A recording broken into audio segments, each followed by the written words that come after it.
initial velocity of the particle is given in unit vector form 2I plus 3j meter per second, and final velocity that is given 2I cap minus 3j cap, 2I cap minus 3j cap meter per second, and this change has been observed. This change has been observed just in কত second? In 2 seconds. Eta time taken for the change suggested. তাহলে acceleration কত হবে? এটা তো সময় লাগবে না। acceleration এর definition কি? rate of change of velocity, তার মানে change of velocity by time taken। তাহলে acceleration মানেই তো হলো change of velocity, final minus initial divided by time taken. এবার কথা হচ্ছে ফাইনাল ভেলোসিটিটা আছে 2i cap minus 3j cap, তাই তো, minus of 2i cap plus 3j cap. তাহলে দেখো তো এটা ডিভাইডেড বাই 2 সেকেন্ড, তাহলে i ক্যাপ কি থাকছে? থাকছে না। তাহলে i ক্যাপটা ক্যান্সেল হয়ে যাচ্ছে, -3 কত হলো? -6/2j cap. তাহলে কত দাঁড়াচ্ছে এটা? -3j cap. তার মানে অ্যাক্সেলারেশনের এই ম্যাগনিটিউডটা হলো 3, মাইনাস যেটা ডাইরেকশন, ঠিক আছে? তাহলে অ্যাক্সেলারেশনটা ম্যাগনিটিউড হয়ে গেল 3 metre per second square due কি নেগেটিভ বাই এক্সিস বা ডিউ সাউথ, কারণ মাইনাস জে তো, প্লাস জে হলে তো নর্থ হতো, মাইনাস জে আসছে তো ডাইরেকশন, তাহলে ওটাকে আদারওয়াইজ অর ডিউ সাউথ বলতে পারো। Next question. A point moves through 3/4 of the circle. A point moves through 3/4 of the circle of radius r in time t. A point moves through 3/4 of the circle of radius r in time t. তাই তো? একটা সার্কেলকে যদি চারটা ভাগে ভাগ করো তো each part is 1 quadrant.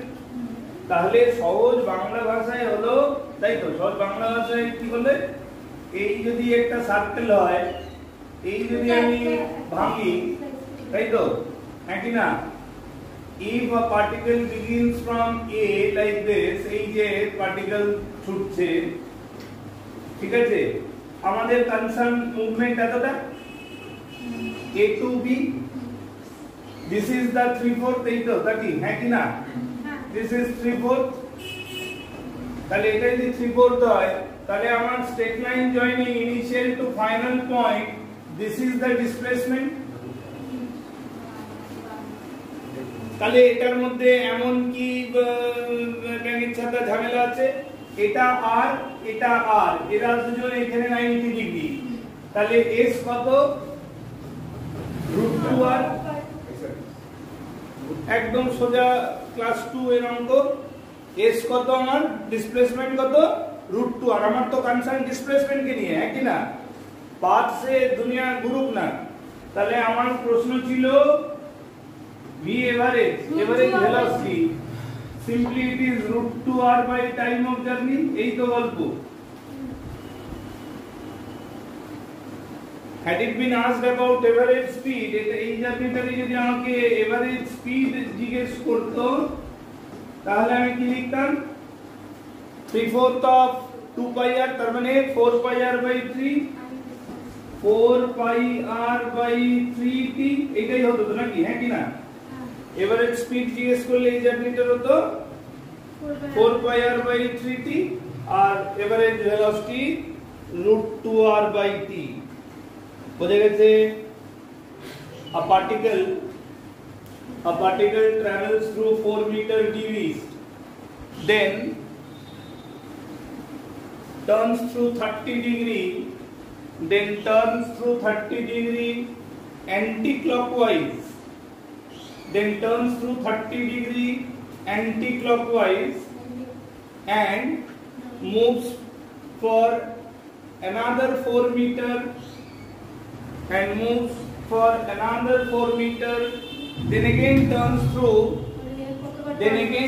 through 60 degree anti-clockwise for further 4 meter distance traveled.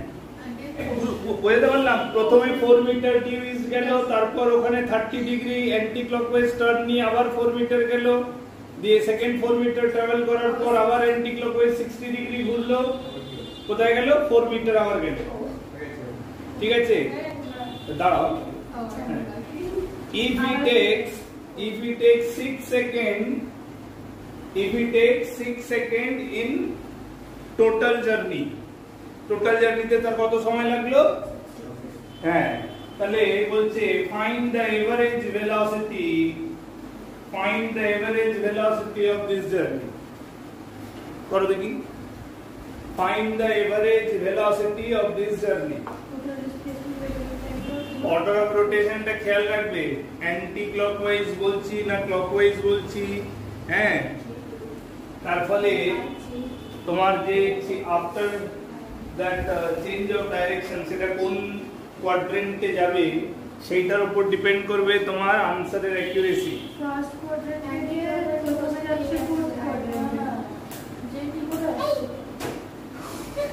কি হলো? আই এর পরে কি আসছে? এবার তুমি ভাবো, তুমি নিজেকে কিছুক্ষণ চোখ বন্ধ করে ভাবো তুমি পজিটিভ এক্স দিকে যাচ্ছ, তাই তো? এবার পজিটিভ এক্স দিকে গেলে তোমার বাঁ হাত কোন দিকে, ডান হাত কোন দিকে? এটা তো নিশ্চয়ই বুঝতে অসুবিধা হবে না, এটা তো বাঁ হাত, সবাই জানি তো, এটা ডান হাত। তাহলে তুমি যদি এক্স অ্যাক্সিস ধরে যাও তাহলে তোমার বাঁ হাত কোন দিকে, ডান হাত কোন দিকে? অ্যান্টি ক্লকওয়াইজ ঘোরা মানে ওটা কাউকে বোঝাতে অসুবিধা হওয়ার কথা নাই। দিস ইজ ক্লকওয়াইজ, এর উল্টো অ্যান্টি ক্লকওয়াইজ। তাহলে তুমি অ্যান্টি ক্লকওয়াইজ গেলে, আমি যদি এই দাঁড়িয়ে থাকি, এটা সিম্পল দেখো, আমি যদি এই দাঁড়িয়ে থাকি, আমি যদি ক্লকওয়াইজ ঘুরি তাহলে আমি কোন দিকে ঘুরবো? এই দিকে। আমি যদি অ্যান্টি ক্লকওয়াইজ ঘুরি আমি বাঁ হাতের দিকে ঘুরবো, এটাই তো বোঝার ব্যাপার। তাহলে if someone is moving along plus x, তাহলে সেই যদি অ্যান্টি ক্লকওয়াইজ ঘোরে তাহলে তার বডিটা তার লেফট হ্যান্ডের দিকে রোটেট করবে না রাইট হ্যান্ডের দিকে রোটেট করবে? লেফট হ্যান্ডের দিকে রোটেট করবে। তাহলে ভাবো লেফট হ্যান্ডের দিকে রোটেট করলে ওটা কোন ডাইরেকশনের দিকে যাচ্ছে?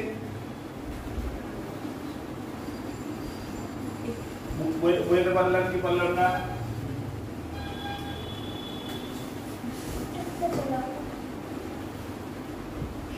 যদি আমাকে এখনো অ্যান্টি ক্লকওয়াইজ ক্লকওয়াইজ মোশন বোঝাতে হয় তাহলে তো ধরে এটা ছাড়া কিছু করার নেই। এই অরিজিন থেকে শুরু হলো, একটা লোক 4 মিটার গেল ও টু এ অ্যালং পজিটিভ এক্স, তাই তো? আচ্ছা, এখান থেকে অ্যান্টি ক্লকওয়াইজ 30 ডিগ্রি যাওয়া মানে এই লাইনটার রেসপেক্টে এইটা হবে 30 ডিগ্রি অ্যান্টি ক্লকওয়াইজ, এই তো নাকি? হ্যাঁ কি না? অ্যান্টি ক্লকওয়াইজ 30 ডিগ্রি বলছি তো, ক্লকওয়াইজ বলে আমি তো এটাও মেনশন করে দিলাম যে বাঁ দিকটা ঘুরবে তো লেফট হ্যান্ডের দিকে। তাহলে এই হলো অ্যান্টি ক্লকওয়াইজ, এখান থেকে 30 ডিগ্রি, এইটা এক্সিস্টিং ডিরেকশন, সেখান থেকে 30 ডিগ্রি রোটেট করলো। তার মানে next 4 metre he is travelling like this, A to B, A থেকে বি গেল, ঠিক আছে? এবার বি এ এবি এর যে লাইনটা, এই লাইনের রেসপেক্টে ফার্দার কত ঘুরলো? 60 ডিগ্রি অ্যান্টি ক্লকওয়াইজ। তাহলে এখান থেকে আবার 60 ডিগ্রি অ্যান্টি ক্লকওয়াইজ ঘুরলে এই লাইনটা চলে আসে, বুঝতে পেরেছো? This is the 60 degree angle. তার মানে এবিসি, তার মানে এটা হলো 4 মিটার, এটা হলো 4 মিটার, এটা হলো 4 মিটার। তাহলে final position is C. To calculate average velocity we are always concerned about the net displacement। তার মানে আমার ফাইনাল পজিশন যেটা হলো that should be joined with the starting position। তাহলে আমি যদি স্টার্টিং পজিশনের সাথে ওটাকে জয়েন করি, তার মানে O to C, আমি যদি O to C জয়েন করি, তাই তো? O to C যদি জয়েন করে দিই তাহলে ওটা আমার নেট ডিসপ্লেসমেন্ট হবে। এইটা হলো আমার নেট ডিসপ্লেসমেন্ট। বুঝতে পারলে কি পারলে না? এইটা আবার নেট ডিসপ্লেসমেন্ট। এবার কোশ্চেন হচ্ছে নেট ডিসপ্লেসমেন্টটা কত ক্যালকুলেট হবে, তাই তো? তাহলে দেখো আমরা পড়েছি মাল্টিপল ভেক্টরস এর অ্যাড করার ক্ষেত্রে মাল্টিপল ভেক্টরস অ্যাড করা শিখেছিলাম তো, a + b + c। তাহলে আমার এখানে s = vector oa plus vector ab plus vector bc, এটাই হবে তো নাকি? হ্যাঁ কি না? i a তে b সবাইকে লিখি vector oa exclusively towards positive x, তাহলে এটাকে আমি লিখতে পারি 4i ক্যাপ, তাই তো? আচ্ছা এবার দেখো ab is not along কি not along x or y, তাহলে কম্পোনেন্ট রেজোলিউশন, একটা ভেক্টরকে কম্পোনেন্ট রেজোলিউশন করার টেকনিক কি বলেছিলাম? থ্রু ইটস ইনিশিয়াল পয়েন্ট, যে ভেক্টরটাকে রিজলভ করবে গিভ ইউ 100%, যে ভেক্টরটাকে রিজলভ করব তার ইনিশিয়াল পয়েন্ট থেকে আমার ডিজায়ার্ড লাইন কি, আমি ডিজায়ার্ড লাইন কোন লাইনে তার কম্পোনেন্ট রাখতে চাইছি, অন x and y, তাই তো? x and y these are the two set of mutually perpendicular line, তাহলে এখান থেকে এটা আমার ডিজায়ার্ড x, এখান থেকে এটা আমার ডিজায়ার্ড y, তাই তো? তাহলে what should I do? From the terminal point I should draw perpendiculars on the components p1 q1 up to foot of the perpendiculars on the reference line, that should be the result component, হ্যাঁ কি না? তাহলে এইটা আমার x component, এটা আমার y component, এর length আমি দিয়েছি 4, এটা 30 ডিগ্রি, তাহলে নিউমেরিক্যালি এটা কত? 4 cos 30, এটা কত? 4 sin 30, তাহলে এটা আবার এটার লেন্থ 4 sin 30, হ্যাঁ কি না? তার মানে আমার রেজাল্ট কম্পোনেন্ট গুলো জানা হয়ে গেল এগেইনস্ট AB। তাহলে ইনস্টেড অফ AB ডাইরেক্ট আমি না লিখে কি করব? 4 cos 30, cos 30 is √3/2 into i cap plus 4 sin 30, sin 30 কত হয়? half, 4 into 1/2 into j cap, আমার b লেখা হয়ে গেল, মানে সেকেন্ডটা ab লেখা হয়ে গেল। আচ্ছা ফার্দার এই লাইনটা অলরেডি 30 ডিগ্রিতে ছিল উইথ x অ্যাক্সিস আর প্যারালাল টু x অ্যাক্সিস, তার থেকে ফার্দার 60 ডিগ্রি, মানে এটা প্যারালাল টু y অ্যাক্সিস, তাহলে BC is straightway 4j cap,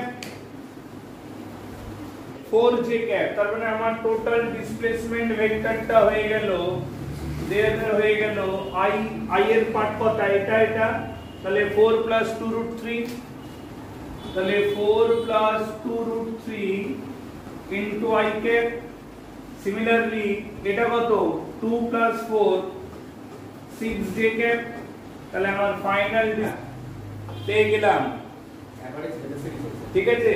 So therefore mod of this displacement vector is √4 + 2√3 whole square plus 6 square, এটা আমার ম্যাগনিটিউড অফ নেট ডিসপ্লেসমেন্ট পাবো, হ্যাঁ কি না? টোটাল জার্নি টাইম আমি মেনশন করে দিয়েছি 6 সেকেন্ড, বুঝতে পেরেছো কি পারোনি? তাহলে আমার এভারেজ ভেলোসিটি হলো magnitude of this by the time, S এর ক্যালকুলেশন হলো এটা, আর টাইম দেওয়া আছে 6 সেকেন্ড, বুঝতে পারলে কি পারলে না? স্যার এরকম রিজলভ করা দরকার ছিল, ম্যাগনিটিউড তো চেয়েছি, হ্যাঁ রিজলভ না করলে কি করে হতো? cos 30 তে cos 30 অ্যাপ্লাই করতাম, cos 30 অ্যাপ্লাই করলে আপনার আসতো 4 cos 30 আমরা বিবি টা পেয়ে যেতাম, হ্যাঁ আমরা 4 + b, আমরা 4 + bb তো হলো, ওটা হলো আপনার পারপেন্ডিকুলার আছে, যেহেতু ওটা পাইথাগোরাস থিওরেম অ্যাপ্লাই করলে টেস্টে বেরিয়ে যেত। সেটা তো আসছে, এখানে আমি তো পুরো জিনিসটা বোঝানোর জন্য এটা করলাম, মানে ম্যাগনিটিউড, হ্যাঁ ম্যাগনিটিউড আমি যদি কনসেপ্ট, হ্যাঁ এবার যদি কোনো কারণে আমি যদি এইটাকে 60 ডিগ্রি না দিয়ে ফার্দার 30 ডিগ্রি দিতাম, তাহলে তখন পাইথাগোরাস লাগতো, তখন আমাকে এটাই করতে হতো, বুঝতে পেরেছো কি পারো কি? Want to explain it with a diagram. It will be something like this. এটা একটা গাড়ির চাকা, ঠিক আছে? এবার এই চাকাটায় in this wheel, if I mark a point, for example this is the point A, so this A is the point of the wheel which is found in contact, So when this wheel will move forward along with rotation, right? So this point, at the next instant, if you want to see the position of the wheel, so A is found somewhere here, and now there is a new point of the wheel. B is in contact with the ground or road. কথাটা কি বললাম বুঝতে পারলে? হ্যাঁ, তাহলে একটা specific mark তুমি যদি বিভিন্ন পয়েন্টকে মার্ক করো, তো of the wheel, so you will see that one point being once it touches the ground, the surface on which it is rolling, after completing one revolution, আবার আমি এটাকে আবার কন্ট্যাক্টে দেখতে পাবো। A of the wheel will again found to be in contact with the same road, subject to the condition the wheel during this transition has completed one revolution. পুরো চাকাটা একটা revolution complete করেছে। Once the wheel complete its one revolution, we can get the same point of the wheel again at its previous contact position. এখানে initially যে পয়েন্টটা কন্ট্যাক্টে ছিল, that point can again come back to the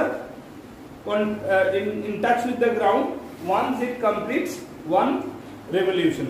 clear হলো কিনা? হ্যাঁ, এবার এটা হলো এই ডায়াগ্রামটাকে বলছি, this shows that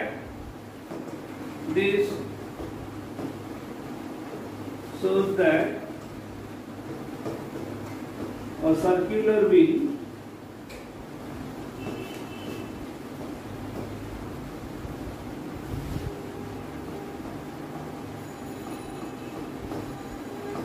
completes its one revolution. Okay, the one revolution পুরো করার মেকানিজম। এবার যে কোশ্চেনটা জিজ্ঞেস করতে চাইছি সেটা হচ্ছে, when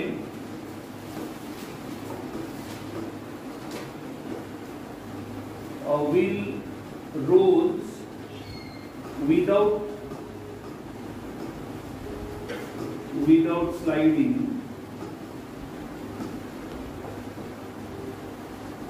and after half revolution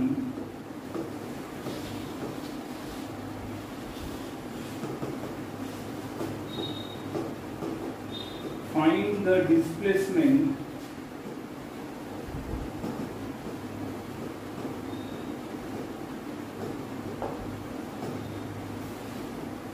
of the initial contact point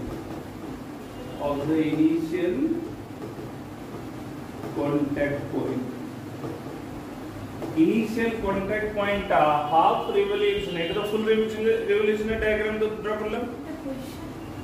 হ্যাঁ, when a wheel completes half revolution provided it is rolling without sliding, then what will be the displacement of the initial contact point? মানে যেমন এটা displacement কত হবে যখন হুইলটা initially suppose A is the initial point of the wheel which is in contact with the ground, so what will be the displacement of this point A of the wheel once the wheel completes half revolution? দুয়ার হতে পারে যদি গাড়ির চাকাটা একই জায়গায় দাঁড়িয়ে ঘুরতে থাকে। গাড়ি বলছে আমি এগোবো না, খালি ঘুরবো, চাকা বলছে আমি এগোবো না, খালি ঘুরবো। আমার প্রশ্ন হচ্ছে যে চাকাটা তো শুধু ঘুরবে না, সে তো গাড়িটা এগোচ্ছে, তো চাকাটারও ট্রান্সলেশন হচ্ছে না। তুমি যে গাড়িটায় বসেছো সেই গাড়ির চাকা যখন ঘুরছে রোলিং উইদাউট স্লাইডিং, তুমি এগোচ্ছ তো, হ্যাঁ। So you are enjoying the translation corresponding to the centre of the wheel. হুইলের যে সেন্টার মানে অ্যাক্সিস লাইন যতটা ট্রাভেল করছে, তুমি তো সেই অ্যাক্সিস লাইনের উপর গাড়ির স্ট্রাকচারটা বসানো, সেই স্ট্রাকচারে তুমি সিটে বসে রয়েছো, তুমি তো এনজয় করছো ট্রান্সলেশনটা। তাহলে এমন তো নয় যে ওটা শুধু নিজের জায়গায় নিজের অ্যাক্সেসের অ্যাবাউট রোল করছে। had it been rolling only then it could have been toward. Sir কিন্তু যে পয়েন্টটা এখানে গেছে যে পয়েন্টটা আরে তুমি অত দূর ছেড়ে দাও, ধরো ধরো এদিকে দেখো, ধরো তোমাকে বলা তোমার হাতটা এইভাবে বেঁধে দেওয়া হলো, ঠিক? এবার তোমাকে করলো কি পাটাকে গ্রাউন্ডের সাথে বেঁধে দিল। এবার তুমি তোমার পায়ের তলা মাথা এই ধরো ডায়ামিটার, ঠিক আছে? তা তোমাকে এই নিল, তাই তো? এটা ফিক্স তো, স্লিপ করছে না তো, উইদাউট স্লাইডিং। একে হোল্ড করে তোমাকে ফেলে দিলাম, তোমার পুরো 2r এই হলো। এবার তুমি নেক্সট হচ্ছে কি, এই আবার তোমাকে ফেললাম, এই তো হবে তো রে বাবা। হ্যাঁ, তাহলে এখানেরও তো তাই গল্প হচ্ছে। এবার হচ্ছে নাকি দেখো, this is the initial position of the wheel with the bottommost point of the wheel marked as A, and the required point which we are talking about, that is the situation where the wheel is available with the situation like this. এবার এটা এখানে, এটাই তোমরা বলতে চাইছো তো। Obviously পুরো ঘুরলেও আবার গ্রাউন্ডে চলে আসছে উইথ ওয়ান রিভলিউশন। হাফ রিভলিউশনে সে ডায়ামেট্রিক্যালি অপোজিট, কিন্তু ততটা টাইমে সেন্টার অফ দ্য হুইল এও তো ট্রাভেল করলো রে বাবা, বললো না? হ্যাঁ কি না? তাহলে এইটা আমি যেটা জানতে চেয়েছি যে what is the displacement of A, so displacement is this one.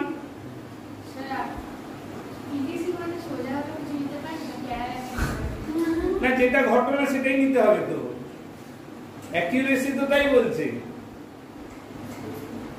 তাই না? তাহলে এইটা হলো তোমার কন্টাক্ট পয়েন্ট, ডায়ামেট্রিক্যালি অপোজিট পয়েন্টে গেল, but during that time half রিভলিউশনে এটা তো এগিয়েছে। কতটা এগিয়েছে?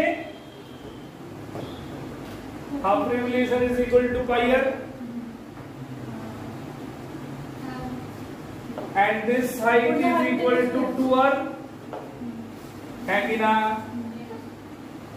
half revolution is equal to pi r, and the bottommost point যে বললাম পা এখানে মাথা, এর পুরো উল্টে দিলাম, তাহলে পুরো লেন্থ 2r উল্টে গেল, a চলে গেল তলায়, চলে গেল মাথায়, ঠিক আছে?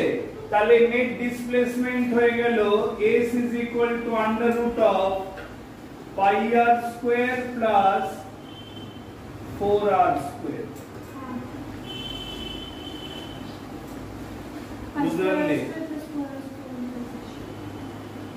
এটারে যদি টাইম দিয়ে এভারেজ ভেলোসিটি জিজ্ঞেস করে দিলে বাকি গল্পটা করতে হবে। হচ্ছে? হ্যাঁ, তাই দেখো তোমরা কোথায় 2r সেন্টার, মানে সেন্টার যেটা দিয়ে থ্রু, মানে গাড়ির দুটো চাকা, সামনে দুটো পেছনে দুটো, তো দুটো চাকা একই লেভেলে থাকে, একই ডায়ামিটার। তাহলে দুজনকে সেন্টার টু সেন্টার যে হরিজন্টাল রড, যেটাকে আমরা অ্যাক্সেল বলছি, তাহলে ওই লাইনটা এটা। তাহলে এ ঘুরছে কিন্তু এর জিওমেট্রি তো কমছে পারছে না, তাহলে সেন্টার অফ দ্য রড মানে wheel, centre of the wheel সব সময় এই হাইটেই থাকছে, ঠিক আছে? এবার এটা ঘুরছে, মানে তুমি এর মাঝে এটা এই রোটেট করছে ওমেগা প্লাস এর একটা সেন্টার অফ মাস ভি। এটা পুরো মেকানিজমটা আমি রোটেশন অনুসারে পড়াবো অনেক ডিটেইলে। তো এবার এটা ঘুরছে, তাহলে তুমি মেকানিজমটা ভাবো, মানে কিছুক্ষণের জন্য তুমি ভাবো এইটা আমার এই ডায়ামেট্রিক নিচের পর উপর পর এই ঘুরছে, এইভাবে করতে হবে, এই ছেড়ে, হ্যাঁ এই হবে, তাই তো হবে নাকি? সেটাই ঘুরতেছে,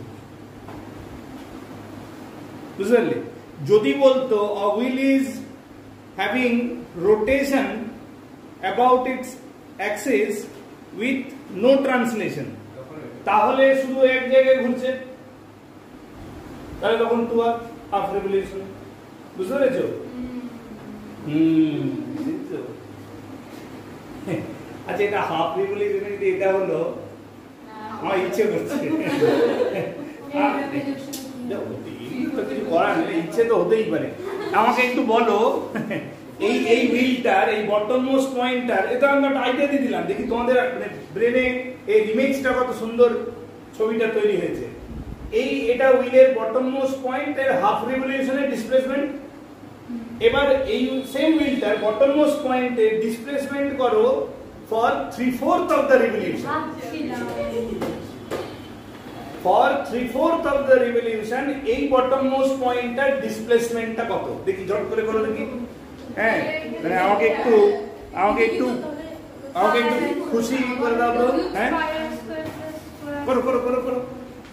বটম মোস্ট পয়েন্টটার net displacement in 3/4 of revolution. আচ্ছা, ধরো আমি শেখালাম, এবার এটাই যখন আমি ধরো একটা টেস্টে করতে দেবো, তখন আমি কি করবো?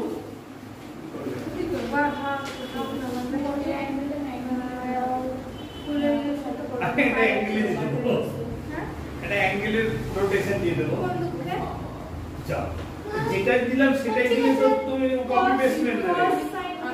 হ্যাঁ, আবার কি কনসেপ্ট থাকলে তো যা শেখাবো তার রিফ্লেকশন দিয়ে দেবে। আবার